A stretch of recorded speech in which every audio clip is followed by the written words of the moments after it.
Hey everyone. Today I want to walk us through the four types of sentences.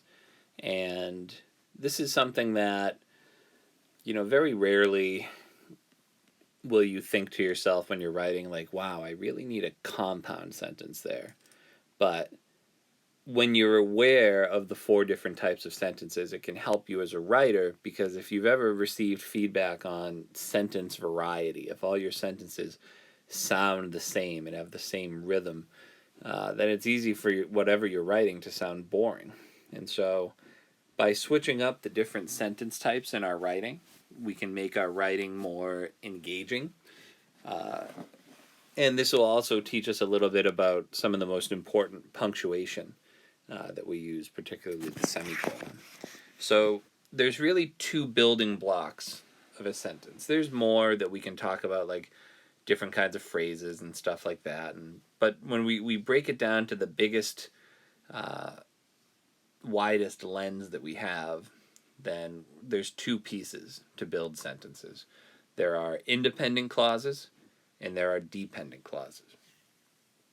An independent clause, as you can probably guess from the name, is something that can stand on its own. It is independent, meaning it can be a sentence all by itself. A dependent clause is something that cannot be a sentence by itself. And so first, we want to look at the two types of sentences that we can build with independent clauses. First, we have the simple sentence. And the simple sentence is just one independent clause, and that's it. Usually these sentences are shorter. They do not always have to be this short, though. So example number one is, I saw the bear in the river. To be a sentence, and remember, to be a clause here, we need to have a subject and a verb. Here we have I saw. We have our verb and the thing doing the verb. I saw the bear in the river. That is one independent clause, and that is a complete sentence by itself. The second example has a few more prepositional phrases and things like that, but it's still just the one sentence. The bear in the river looked up at me on the trail and frowned. Now, if that had a second, so technically there's two verbs there, right? The bear is our one subject, but it's doing two things. It looked and it frowned. If we said the bear looked at me and it frowned, then that would be two different clauses there, right? Because it frowned would be its own subject and verb. In this case, though, we just have one subject doing two different things, so we still just have one independent clause. We could also switch that around if we said Bill and Ted wanted to go on an adventure. Well, we still have two subjects there, Bill and Ted, and we have one verb, but that is still just one independent clause. And so, again, simple sentence, one independent clause by itself, and that's that. The compound sentence is when we have two or more independent clauses. So what if we have two things that could be sentences by themselves, and we want to combine them together? Well, there's three ways, really, that we can combine them. Technically two, but there's a variation on the semicolon that we'll talk about here. The first one, and probably the single most confusing thing we're going to talk about all day today, is the coordinating conjunction. By coordinating conjunction, we mean one of these 7 words right after it. For, and, nor, but, or, yet, and so, which we remember with the acronym fanboys. Now, in our more modern writing, the two most common of these coordinating conjunctions by far are and but. And I would say so is probably number 3. And so for and nor, yet, even or is not often used, but it's good to remember fanboys, to remember all of them. You could see any of them, but and, but, and so are probably the ones you will see the most often used like this. And so in example number 1, we see an example here of how do we use a coordinating conjunction, which always has a comma with it as well. I thought about running away. That is a complete sentence by itself. We could put a period there and end the sentence. We also have, I knew the bear would chase me. Similarly, that could be a complete sentence by itself. We could just put a period at the end of it, and that would be fine. Both of these have a subject and a verb. I thought, I knew. But here, we link them together with our coordinating conjunction and our comma. I thought about running away, comma, but I knew the bear would chase me. And so even though we have two things that could be sentences on their own, having a lot of short sentences, it can work if you're trying to sound dramatic, very rarely to use like one short sentence for emphasis here. But if you just have a lot of short sentences in a row, it just sounds like your writing is for a kid's book, right? I thought about running away. I knew the bear would chase me. I was terrified. I knew I couldn't panic. If all those things were different individual sentences, your writing slows down a lot. But if we have two similar ideas, like we do here in example number 1, well, then we can combine them with a comma and then one of these fanboys, coordinating conjunctions. And, but, so being the big 3. I was hungry. That's a complete sentence. I made a sandwich. Another complete sentence. We can link them with the comma and so. I was hungry, so I made a sandwich. Example number 2 is the next way that we can combine two complete sentences. Here, we use a semicolon. I was terrified. I knew I couldn't panic. Both of those things could be a sentence by themselves. And this is the key. Whenever we use a semicolon, 95% of the time we're going to use a semicolon. It's because what we have is a sentence on each side of it. So I was terrified. Even though it's very short, we have a subject, we have a verb, that's a complete sentence. I knew I couldn't panic. I knew. Subject, verb, complete sentence. We put a semicolon in between those things. Whenever we use a semicolon, we should have a complete sentence on either side. The only exception there is if we're listing things that have commas in them, but that's not really our topic today. So yes, semicolon, complete sentence on either side. We can also use a semicolon and a transition word. So notice that this is not one of the fanboys. We would never use a semicolon and a coordinating conjunction. It's really one or the other. But we might use a word like however or moreover or a short little transition, as it happens or something like that. But here again, we have two complete sentences. I thought about climbing a tree. Many bears can climb up to 30 feet. I thought, subject, verb. Bears can climb is our subject and verb there. So we have two things that could be a complete sentence. Either one of these things could be set aside on its own. That's what makes them independent clauses. We link them either with a comma and fanboys or a semicolon, with or without a transition word. Those are our two types of sentences with our independent clauses. The next building block that we can look at down here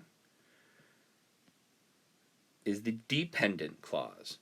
And so when we talk about a dependent clause, this is something that cannot be a sentence by itself. It depends on being attached to an independent clause. You can never have a sentence without an independent clause. You can, of course, have one without a dependent clause. We just talked about the two different types that you can have just with an independent clause. But the dependent clause can be attached to an independent clause. And so here, when we look at complex sentences, we have just one independent clause and then one or more dependent clauses. And so these sentences don't use they don't use coordinating conjunctions. Notice here this word coordinating, right? When we're coordinating something, is that a big enough arrow? I think so. When we are coordinating, it's like two equal things that are balanced, that are coordinated and working together. Subordinating conjunctions is what we see with dependent clauses. Not coordinating, not two equal independent clauses working together, but a subordinating conjunction. Sub means under. A submarine goes under the ocean. If we're talking about subordinate, it's someone who is below someone else in terms of a hierarchy. When we talk about insubordination, it means someone is not listening to orders, someone is going against an authority figure. And so a dependent clause is below an independent clause. It's not able to be a sentence by itself. It has to be attached onto one. And so these use subordinating conjunctions, and these are called subordinating conjunctions because when we use one of these words, it takes something that maybe could be a complete sentence on its own and makes it dependent instead. So let's look at example number 1 to talk about this. I was paralyzed with fear. Well, that's our independent clause. We'll use independent clauses here in green. I was paralyzed with fear. That is a sentence that can stand by itself. I was is our subject and our verb, and it can stand alone. Our next sentence here, we'll use red for dependent. Until I remembered the bear safety lesson from Fian. Now, I remembered is a subject and a verb there. If we got rid of that word until, I remembered the bear safety lesson from Fian, well, that could potentially stand alone. We could use a semicolon there. We could use, I was paralyzed with fear, comma, but I remembered the bear safety lesson from Fian. And then that would be an independent clause. But the presence of this word right here, until, that is a horrific arrow. All right, it's gone. The presence of that word until makes this dependent because it's conditional. You can kind of hear it even if you read it out loud. Until I remembered the bear safety lesson from Fian. It doesn't sound like a complete idea. There's something missing there, right? We can look at the other words here. As, because, if, since, then, though. These are all things that don't tell a complete story if a sentence starts with them. Our ear naturally is waiting for something else. So if we said, if you are hungry, I mean, if you just said, you are hungry, that is a complete sentence. But if I start a sentence and say, if you are hungry, then naturally we just kind of wait for whatever's going to come next, right? Like, it's not a complete idea. If you are hungry, make a sandwich. Now it's a complete sentence because we put an independent clause on there as well. Although I was tired, that's a dependent clause. It doesn't stand alone. Do we see the difference here? The presence of those subordinating conjunctions make it so that the sentence can't stand on its own. Look at example number 2. While the bear looked at me is our dependent clause. Now, if we just said, the bear looked at me, comma, and I backed away slowly, well, then that would be a compound sentence. That would be up here. We'd be using coordinating conjunction. But we don't.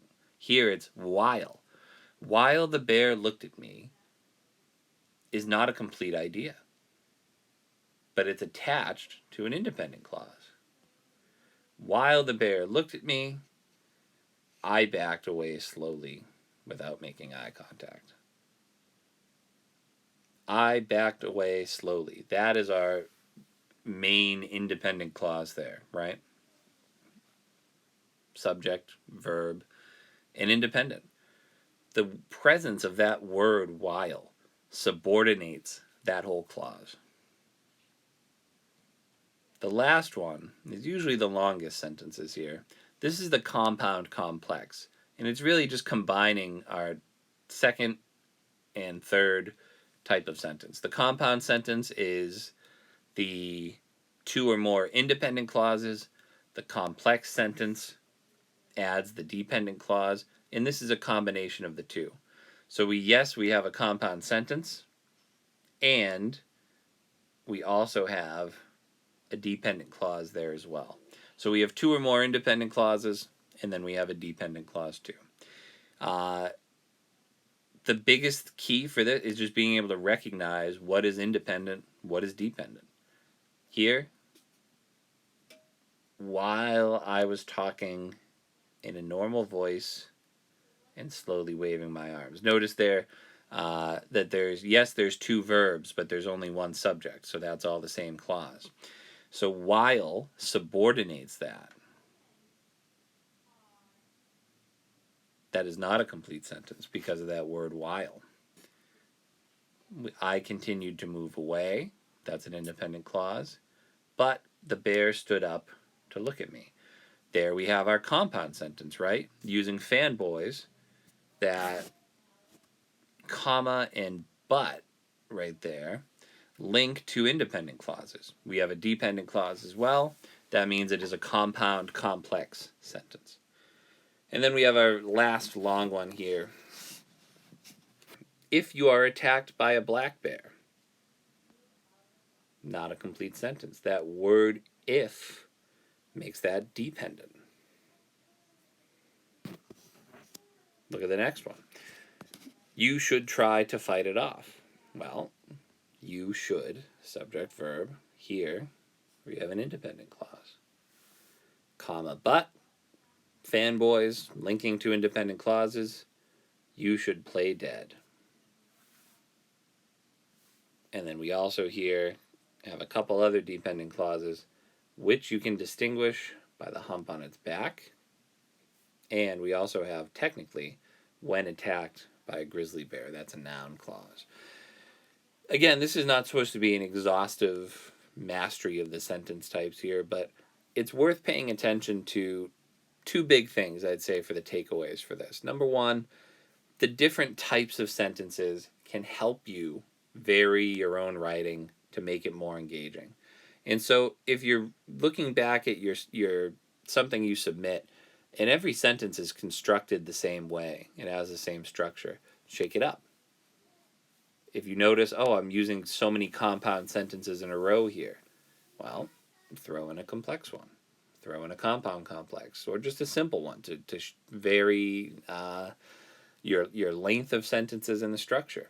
The other thing here is just telling what is independent versus what is dependent. If you just have a sentence, if you try to make a sentence with just a dependent clause, you can't. And so if you were ever going to start something like, while Holden Caulfield was in New York City, well, that is not a sentence. And so that's what we call a fragment. It is just a piece of a sentence that's trying to be a sentence by itself, and it can't. So I hope that this, for some of you, this might have been things that you've studied quite a bit, and this is just a review. If this is something where this is all seeming very new to you, then please obviously make sure you follow up with me. I'm happy to answer any questions you have, and I hope you guys are doing well. Thank you very much.